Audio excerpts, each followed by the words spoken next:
we're gonna go out and set up the mile target. Tyler's out here waiting for us. So instead of just going straight to 2,000 yards, which is going to be the goal today, we're going to make it a little easier on ourselves and shoot out to a mile, which was 1760, I believe. Make sure the dope's good, and then we'll try to run out to 2,000 yards. But I got to bring this big 30-inch target out here.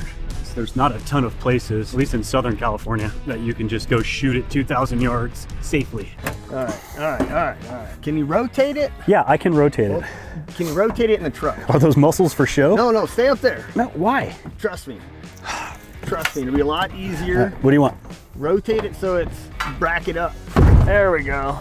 Okay. Now, I'm gonna carry this bitch over there, and then you're gonna jump down and you're gonna put the bracket on okay, before I drop it on my feet. Ready? Yep. It's really heavy, Jeff. Just keep going. Go down, go down, go down, go down, go down, go down to me. Back to you. You're on. Okay. Go down. You know, there was two of us. We could have just... I know, but then it's so much more work. So the last video was like a condensed version of start to finish at the 1,000 yards, but we really left out a lot of the how to gather your data, the specifics of your ballistics app, how to make your wind call, what calibers we're using, things like that. So I want to dive more into details with that on this video, because it's going to be a lot more important shooting out to a mile than it is 1,000 yards. Not that 1,000 yards is a chip shot, but everything we do is going to be much more important, much more intense out to a mile. Get out of the truck! Right now? Yeah. Why? Just get out of the truck. Oh my God. God damn. It's like a woman, dude. Oh, yeah. He's eating a honey bun. Yeah, I am. That's the 7, right? 7. We can't use that target. Why? It says 6. It says nothing. Back of the target says 6. Yeah, I know the back of the target. And just... The back is confused. It's gonna screw things up.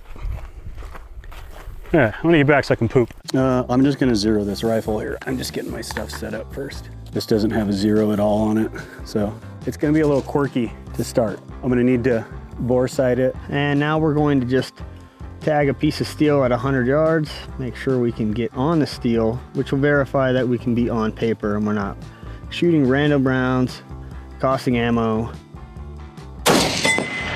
Well, you hit it, so. Yeah, I'm close. Bore sight is successful. Now we're gonna go back to the paper. Really cool part of what's gonna happen. Jeff, he's got his rifle set up. It's built for him. He's getting it dialed in, he's zeroing, but he's doing it off of a tripod. So the test that we're gonna run to test Jeff's consistency is, will his 0 from the prone be the same as the 0 that he's setting up from the tripod? Time will tell. Okay, I need to come up one full.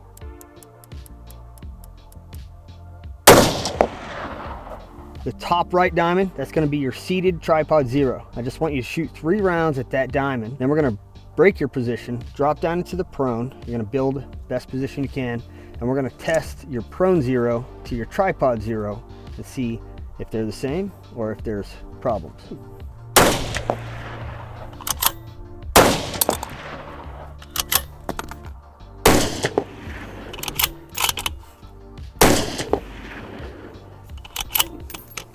I flung 2. I flung one on the top one and I flung one on the bottom one. So you're pretty confident in your consistency? In my flinging abilities? Yes, I am. Is it like a booger?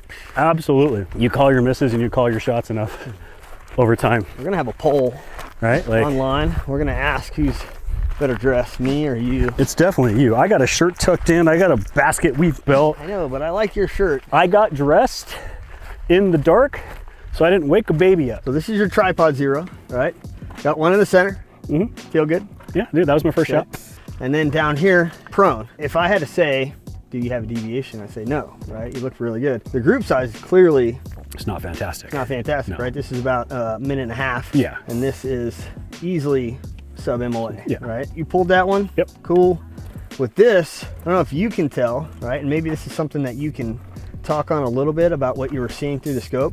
But generally, when we get these right to left movements, it's that natural point of aim that's not quite steady. It was. And you just got a little bit of movement and you find yourself like, should I fix it? Or nah, I'm gonna man the fuck up and just... Right, and that's the classic me just kind of fighting to get in position and not doing what I teach sometimes, which is I'm rested, I'm good enough. Yeah.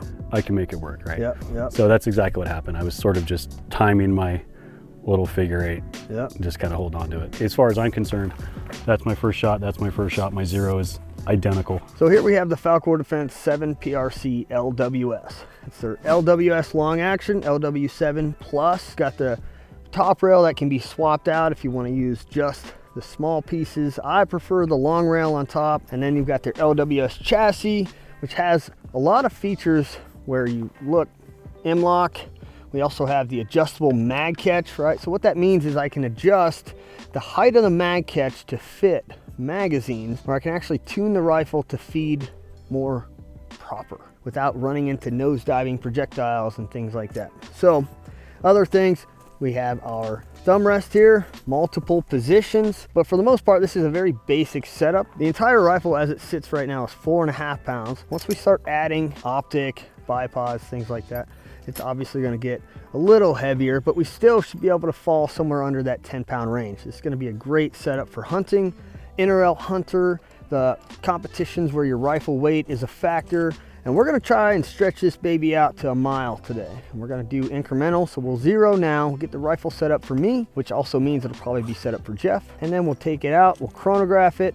We're going to shoot 3, 5, 7, 1,000, 1,300, and then stretch it out to 1 mile. Testing our ballistics and making small changes here and there to get those BCs and everything dialed in. So in the bore, you're essentially going to see 3 circles. You'll see the chamber, then you'll see the beginning of the rifling, and then you'll see the end of the muzzle. When you're looking through the bore, you want to line something up and place it center of the bore while keeping all 3 of those circles, those rings that you see, centered. Now we've got the rifle aimed.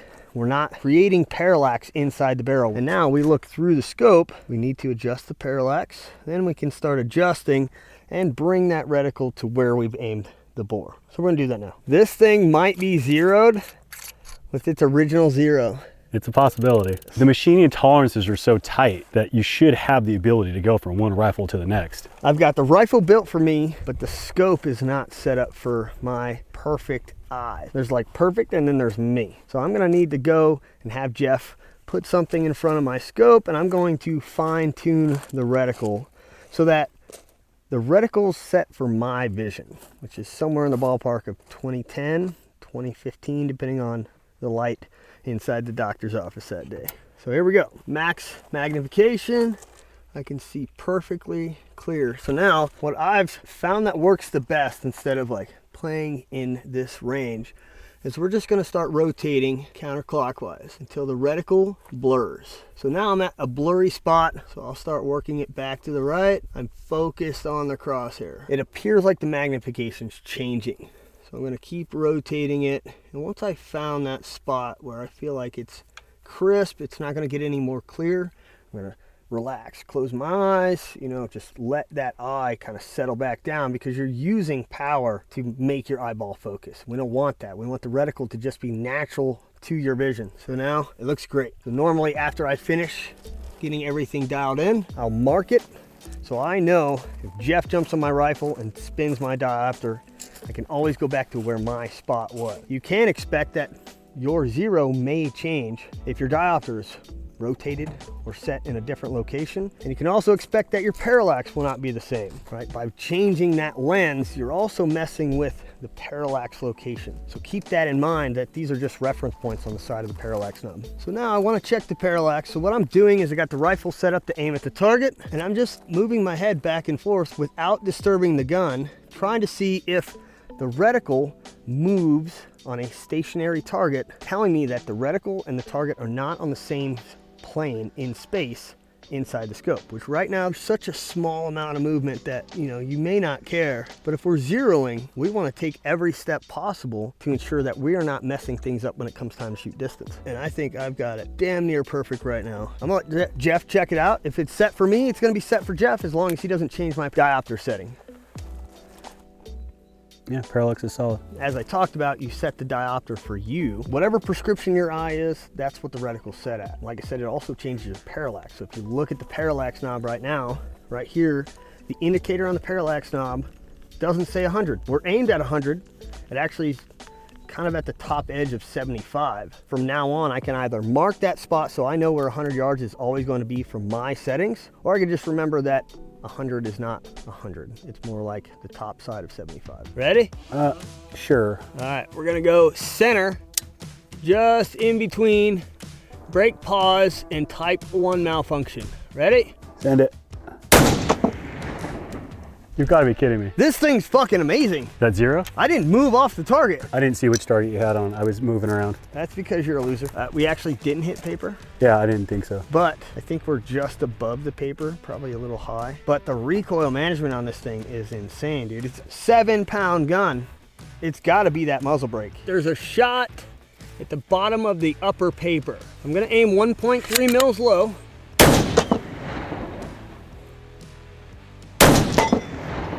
It swung left. Target, bottom paper. Yep. Where are you aiming? Center of paper? Yeah. All right. Spotter up. On target. Ah, it's low. Yeah. It went right underneath. 2 mils. There we go. See, we weren't right, motherfucker. Got it. Got it. Up 0.7 and left 0.4. Going center. Spotter up. Top tip, okay? Top tip. You liked that, didn't you? I did. Give me one more.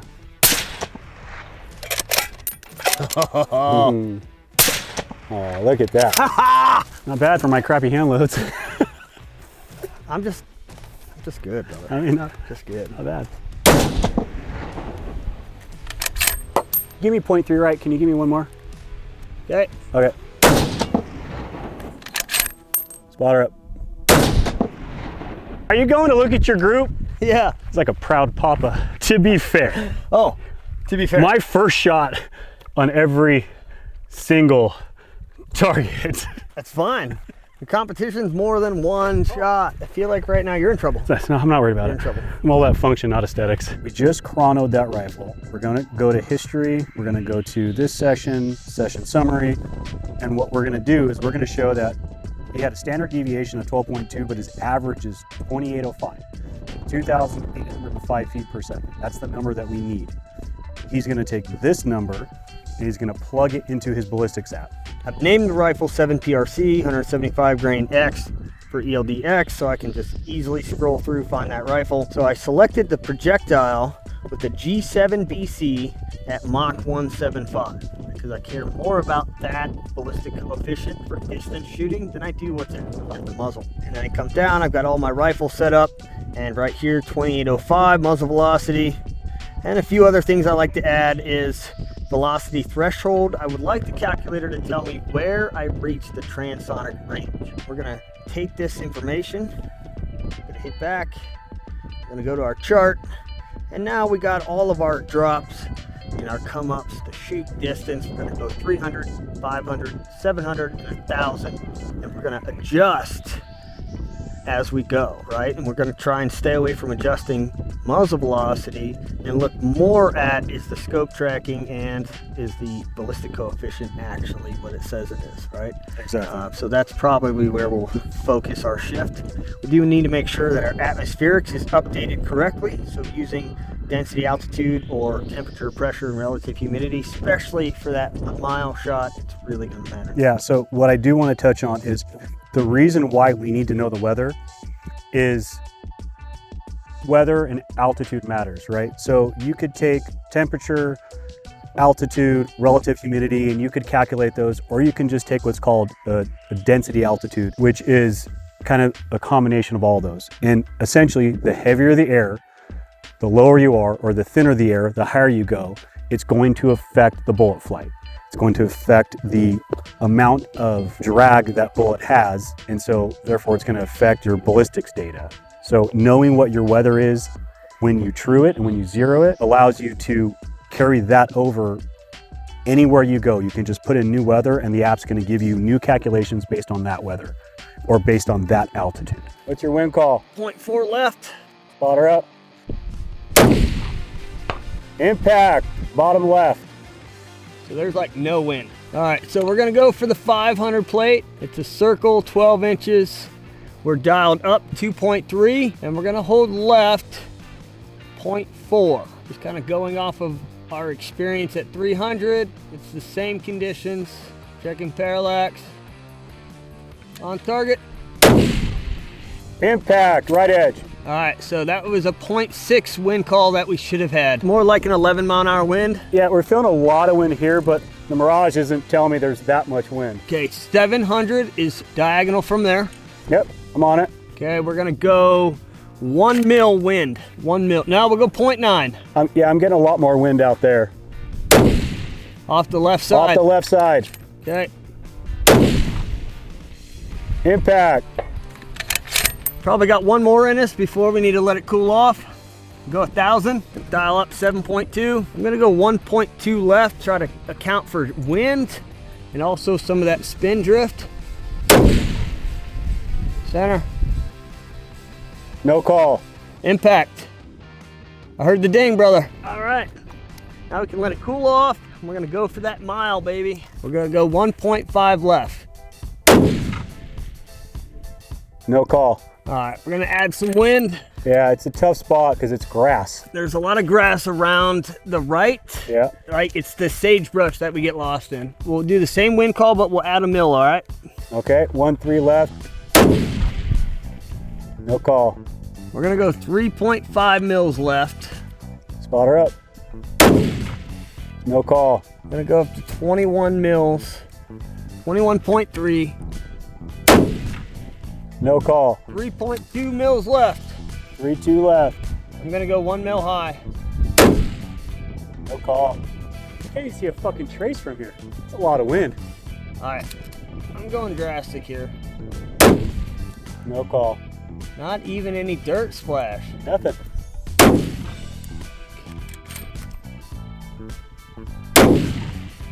No call. 5.3 left. Impact. Hear it? Fucking hear that? I saw the target move and everything. Yeah, no, that looked like an impact. 5.3 left. Impact. Impact. 5.3 left. No call. Spotter up. 5.4 left. Oh. Just off the left. 5.2 left. Off the left. Off the left. Fuck. Wind's dying on us. Oh, it died big time, dude. Yeah. Or the barrel's just getting too hot. 4.5 left. 4-5 left. No. Off the left. It just keeps walking left, dude. So we just shot the mile target, right? Yeah, we did. And we were on the struggle bus Yeah, we were. because we let it rip, right? And using the ballistic calculator, changing the angle to the target, going off of wind that we observed at 307,000. At the far target, there's a 12-mile-an-hour wind. At the close target, there's an 8. Got it. Pan over to the mile. The angle to the target is kind of with the wind, so it's not as much value as what we perceived. So we started with, I believe, 1.6. Yes. We saw nothing. And I'm like, maybe the elevation's on because the BC or whatever. So we hold over, we get nothing.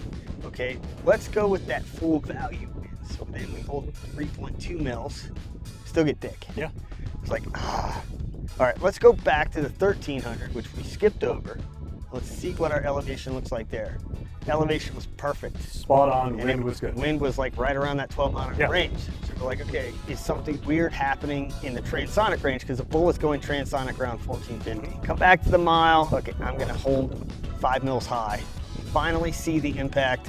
And what ended up happening is we're just completely under-guessing how bad the wind was out there. So we had to hold, what, 5.3? 5.4, 5.3. So we got 3 back-to-back hits with 5.3 left.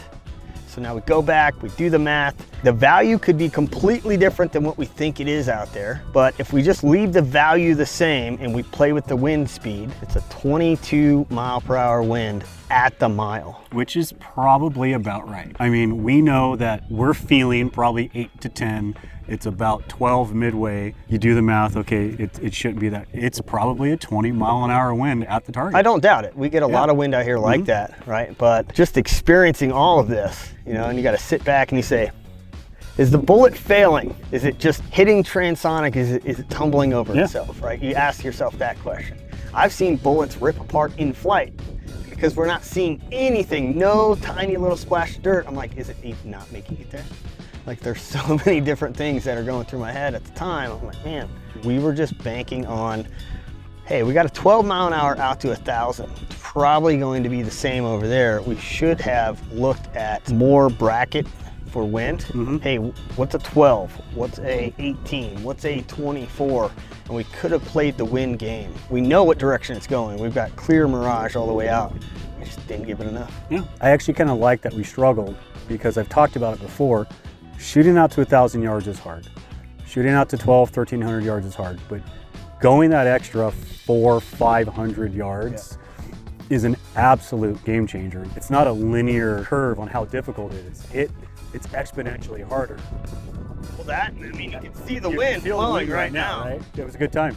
And we finally made the impact. It took more than it should have, but I mean, maybe it didn't. It's just sometimes that's what it takes. To highlight the capabilities of the rifle and the cartridge itself, dude, once we were on, there was 3 back to back. it was 5.3 left, bam, 5.3 left, bam. Like, it just it was nice. kept happening. That rifle is well built. And that's a 30-inch target at 1,760 yards. Yes, but also without match ammo. So there you have our incremental process of walking out to a mile.